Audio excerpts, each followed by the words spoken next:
karo da farko dai sauka alkur'ani na ɗalibai da aka ce 21 maza guda 7 mata 14. To kila makaranta tana nufin kowane namiji ɗaya mace biyu kenan?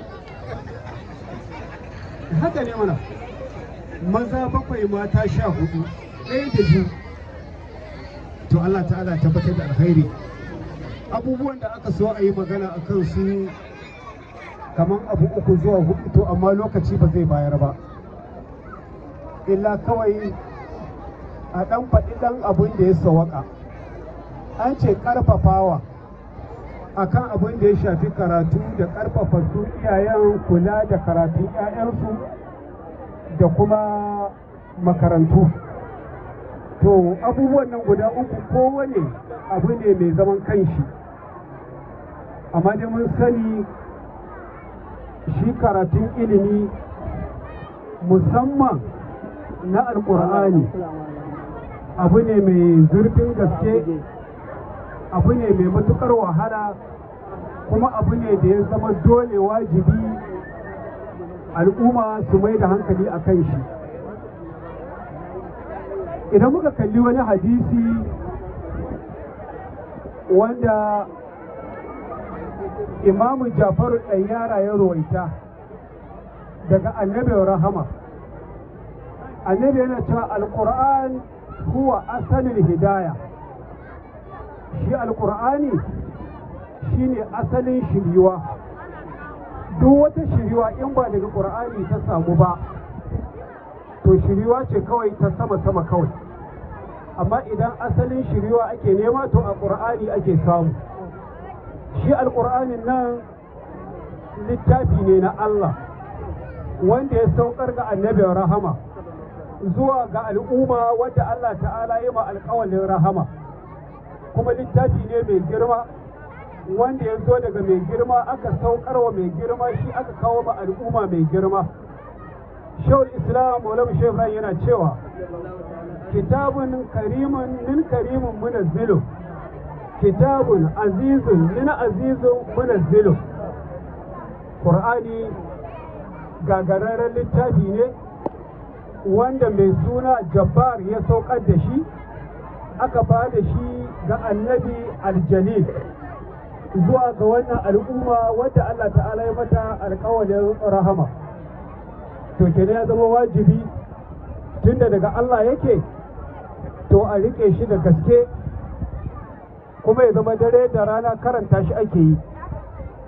An tambi Imamu Aliyu, me yasa kake yawan karatun alƙur'ani? Yace ina jin daɗi idan ni karanta wani harafi sai in tuna wannan harafi ya tafa fita daga bakin masoyina annabi Muhammadu. To shi yasa abin yake mun daɗi, duk lokacin da nake karatu sai in tuna abin da nake karanta wannan ya taɓa fita daga bakin annabi. To kai ma haka ya kamata ka ɗauka. Duk lokacin da kake karanta wani harafi ko wata sura ko wata aya, ka sani ta taɓa fita daga bakin masoyinka annabi Muhammadu. Kuma shi wannan littafi shi ne aka ce igiya ne wanda rabinta yana hannun Allah, rabinta yana hannun wannan al'umma. To sannan hanyoyin da ake bi a samu karatun alƙur'ani hanyoyi ne ba masu sauƙi ba, hanyoyi ne masu wahala.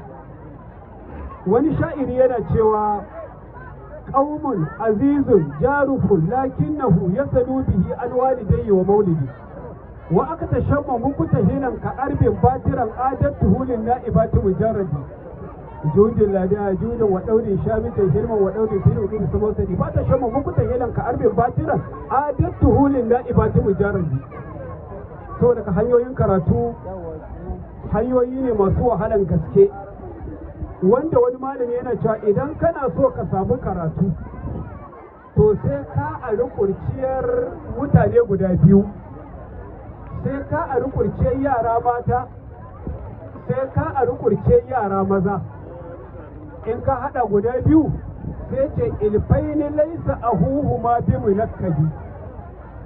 Ɗaya daga cikin waɗannan guda biyu in za a samu karatu to ba abu ne mai ba da wahala ba. Wato sai ka je wajen mata ka aro zama da yunwa, saboda su mata sun yi maza juriyar yunwa. Sai ka je wajen maza ka aro zama da tsumma, saboda su yara maza sun yi mata haƙurin zama da tsumma. To sai ka haɗa abubuwan nan guda biyu sannan ka kama hanyar neman ilimi. Amma Shehu Nasiru yana cewa dukansu guda biyu ba za su bata mishi rai ba idan zai samu karatu. Kuma sai ce ga shawara zai baka, idan kana so ka ɗauki hanyar karatu sai ka kalli wasu abubuwa wanda ake buƙatar ka siffantu da su, sai ka ƙaurace ma wasu abubuwa waɗanda ba a so ka siffantu da su. Kar ka zama karkai ne laisa lahu bi shay'in himmata ila iktisabil gasabi hawlil mujudi. Kar ka zama waɗannan bidini yahul basirun daqidan mutagaffilan an dinihi mutaballidi. To dole sai ka kauce wa'annan abubuwa. An tambi Imamu Aliyu da ilimi da kuɗi menene ya fi daraja, menene ya fi muhimmanci. Imamu Ali sai ya ce ilimi ya fi kuɗi. Aka tambaye shi me dalili, sai ya ce kuɗi lokacin da suke ƙara yawa to lokacin mai su wahala shi take ƙaruwa. Don haka shi kuma ilimi lokacin da yake ƙara yawa lokacin mai shi yake ƙara samun hutawa. To gobe ma aka sake mishi tambaya, da ilimi da kuɗi menene ya fi, sai ya ce kuɗi sun fi ilimi ya fi kuɗi. Aka tambaye shi me dalili, ya ce idan kuɗi na ƙara yawa to mai kuɗi sai ya zama shi ne mai gadin kuɗin, amma idan ilimi na ƙara yawa ilimi shi yake gadin mai shi. Gobe ma aka sake mishi tambaya ta uku, sai ce ilimi ya fi kuɗi. Aka tambaye shi me dalili, sai ce mai kuɗi lokacin da ya ɗauki tsufa to lokacin 'ya'yan shi suna ta Allah Allah ya niyya ya mutu, saboda ya ba su kuɗi su gada su yi wani abun da ya hana su. Amma mai ilimi lokacin da yake tsufa lokacin ɗalibai suke ƙara son shi, saboda akwai wani ilimin da bai faɗa musu ba kar ya mutu ba su samu wannan ilimi ba. Imamu Ali ce inda za su shekara suna bin irin wannan tambaya to akwai amsar da zan ba su. Sannan da iyaye da ɗalibai da makaranta dole sai an yi haɗin gwiwa kafin ilimi ya samu. In aka ce makaranta wasu haruffa ne da za su haɗu su fitar da wani ƙasaitaccen ilimi. Na farko akwai minjaye, akwai kaulasa, akwai ra, akwai takuri. To ka ɗauki 40, 20, 200 da 400 sai ka fitar da wata santa wanda wani mai hikima yake cewa ala la tunalil ilma illa bi sittatun sa'an buka an majamu a habi bayani zaka'un wa hirsun wa ibarun wa burgatun wa irshadu ustazin wa duli zaman. To wa'annan abubuwa guda shida a cikinsu za ka fitar da 40 ɗin minjaye da 20 ɗin kaulasa da 200 na ra da 400 na takuri sai su haɗu su zama makaranta, wurin da ake karanta abin da da ba a karanta ba, makaranta wurin da ba a makara da tafiyanta. To wa'annan abubuwa guda shida wasu daga iyaye suke fitowa, wasu daga ɗalibai suke fitowa, wasu kuma daga iyayen ɗalibai. Guda shida ɗin nan idan aka samu guda ɗaya kare to ba za a samu ilimi ba, illa abin da za a samu kawai shine wahala. To dole zama iyaye sun ba da duk abin da Allah ta'ala ya ɗora musu na haƙƙin 'ya'yansu. Su ba 'ya'ya dole su ba da abin da Allah ta'ala ya wajibta musu na haƙƙin tafiya neman ilimin nan. Su ma malamai dole su ne su kiyaye haƙƙi da Allah ta'ala ɗora musu na kula da ɗaliban. An tambi Imamu Malik, Imamu Daril Hijira, menene haƙƙin malami akan ɗalibin da zai karantar? Sai ke cewa idan jinga za a yi kowane harafi ɗaya to ana buƙatar a bada dirhami 10 ne. Idan za a karanta ba to dirhami 10 za a bayar, idan za a karanta sin dirhami 10, idan za a karanta mi'ara dirhami 10, cewa bismi dirhami 30 za a bayar. Bismillah tana da harafi kusan 19 ne, kaga kenan kowane ɗaya dirhami 10. To kaga kenan wannan idan ka kalli wannan ka'ida da Imamu Malik ya bayar da abin da iyaye suke biya, wannan bai taka kara ya karya ba. Kuma sannan Imamu Aliyu ya ce shi bawa ne ga duk wanda ya karanta har da shi harafi guda abin da yake bukata ta fannin neman ilimi. Ya ce in ka ga dama ka sayar da shi, in ka ga dama ka yanta shi, in ka ga dama ka bautar da shi. Shi ne in za ka koyar da shi harafi ɗaya abin da ke bukata a cikin al'amarin addini, to ya zama bawa gare ka. Idan muka kalli sarki Suleiman, annabi ne kuma ɗan annabi ne. Allah ta'ala ya ba shi zaɓi tsakanin ilimi da kuɗi da sarauta, ya zaɓi guda ɗaya. Sai ce to shi ya zaɓi ilimi, sai Allah ta'ala ya haɗa mishi duka guda biyu suka zama guda 3. Kaga kenan idan kana son duniya ilimi za ka nema sai ya baka, idan kana son lahira ilimi za ka nema sai ya baka, idan duniya da lahira kake so ilimi za ka nema sai ya haɗa maka su gaba ɗaya. Wani mai hikima yana cewa la khaira fi rijula, na farko ce ake laysa yatimu allazi qatama tawaliduhu bal yatama yatamal ilmu wal adabu, la khaira fi rijulan hurran bila adab na walau kana mansuban ila al-arabi. Malamin yace ba maraya bane wanda iyayen shi biyu suka mutu, wanda an maraya wanda baya da ilimi kuma baya da ladabi. Sai ce sannan kuma babu alhairi ga mutumin da bai da ilimi bai da ladabi ka zauna tare da shi, kuma ko da dangantaka shi ta danganta da larabawa ne. Ma aradda duniya fa alaihi bil ilm, ma aradda al-akhirah fa alaihi bil ilm, man araddahuma ma'an fa alaihi bil ilmi. Wanda yake son lahira ya nemi ilimi, wanda yake son duniya ya nemi ilimi, wanda yake son duniya da lahira ya nemi ilimi, wanda yake son duka gaba daya to ya nemi ilimi. Da ilimi ake neman wannan abu. Idan ka dubi haruffan ilimi, haruffa ne guda 3. Al-ilm wannan yana so ya nuna maka dole akwai haƙuri, akwai juriya da rasa wani abin da kake so a wannan lokaci don ka je ka nemi ilimi. Kuma ana so a nuna ma ɗalibi neman ilimi to hanya ce ta sai an aje duk wani abin da zamani zai zo da shi, sai an buce, sai an aje duk wani abin da zamani da yayi ya zo da shi, sai ka mai da kanka ba kowa ba sannan ka zama kowa. Duk abin da yake da daraja yake da muhimmanci a ƙasa ake samun shi ba a sama ake samun shi ba.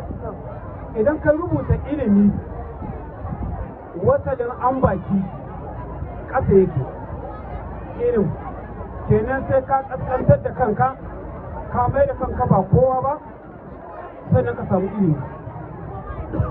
Shi kuma jahilci jinsa ɗaya wasalin shi sama yake jahalu. Idan ka kalli aljina wadata gambaki wasalin ƙasa yake, faƙaru talauci fasalin ba sama yake. Kenan duk abin da yake da daraja sai an yi ƙasa ake samun shi, duk abin da ba a so sai an yi sama za a same shi. Sannan a karmakan lawu liman ya nemi mu saukashar da matsayi wata magana sai dai kuma kamar lokaci ba zai bayar aka maka lawu hikaya maganar ilimi da hankali da suka ɗan saba akan wata mas'ala. Ga makaram kallahu za a bi bashi, lokaci ba zai bayar ba saboda muna da 'yan uzuruka a gaba, za a yi muna afuwa. Amma dai iyaye su sani wajibinsu ne, dolensu ne su karantar da 'ya'yansu. Sai aka samu wasu ɗaiɗaikun mutane suka ɗauki nauyin wannan abu, to ya zama dole. Kar ya zama al'adar da wasu ke a ce mai kiwon dabbobi ya fi mai kiwon yara a makaranta samun kulawa. Mai kiwon dabbobi duk sati ka'ida ana biyan shi, amma mai kula da yara sai kaga an yi sati ɗaya sati biyu, wani ma sai ya kai ana kora ba a biya ba. Wannan akwai tsantsanci ƙwarar gaske. Ya kamata iyaye su sani haƙƙi ne Allah ɗora musu, kuma da son samu ne limamai su sani a daina yayin sadaki, a daina yayi na sadaki, a mai da abun ɓangaren ilimi. Idan aka ce ga wata ta haddace izu 30, sadakinta ya zama 200,000 ne, to wanda ta haddace 60 ya kamata ya kai 500,000. Wanda ta haddace izu ɗaya, to in son samu ne sadakin zai ɗauka daga naira 100,000 a naira 1,500 ko zuwa 2,000. Haka ya kamata a yi. Akwai ƙasashen da 'ya'yansu sun ƙaurace makaratun alƙur'ani, sai zaman jagorori na wannan ƙasar sun yi duk wata hikima da za su yi akan yara hankalinsu ya dawo ga karatun ƙur'ani, abu ya gagara. To sai aka samu wani malami ya ba da shawara, ya ce to a yanka albashi mana, duk wanda yake da izu 10 albashin shi ya zama daidai da na kansila, wanda yake da izu 30 albashin shi ya zama daidai da na ciyaman, wanda yake da izu 60 albashin shi ya zama daidai da na gwamna. Kaga da za a yi haka, to da kila makarantun boko sun rasa kowa, sun rasa komai, an dawo mu alƙur'ani. To amma rashin sanin mahimmancin ƙur'ani sai zama mai karatun ƙur'ani kamar ya zama lashe'a ne, to wanda ya zama dole. Kuma kamar yadda aranmu ya faɗa, ɗalibai da suka yi sauka, to yanzu ne za su fara. Dole shi da man ƙur'ani ba son ka yake yi ba, kai ne kake son shi. In ka dage ka yi da gaske, to ya tsaya ka same shi. In ka yi saku-saku ka bar shi tunda ba son kai ke ba zai kurkun, ba lallai ne ka kama shi ba. Da fatan da mu da su Allah ta'ala tabbatar da mu cikin karatu da son karatu da kuma aiki da karatu. Iyaye da suka haƙura da neman kuɗin 'ya'yansu suka kawo su da makaranta, to Allah ta'ala ya musu sakayya ta alhairi. Wani mai waka yana cewa wai ko neman aure za ka yi, dubo mara lalaci da jahilci. In ka nemo mara ilimi, to wata ran sai ranka ya ɓaci. To ba haka ya kamata mai waka ya ce ba, ya kamata ya ce ne kullum sai ranka ya ɓaci, ba wata ran bane. Idan ka auri mara ilimi kan ba wai wata ran ba, kullum ne. To ke ma haka, ko aure zaki ya kamata ki nemo mara jahilci da lalaci. In kin auro mara ilimi, to ke ma kullum sai ranki ya ɓaci. Subhana rabbika rabbil izzati amma yasifun wa salamun ala mursalin walhamdulillahi rabbil alamin.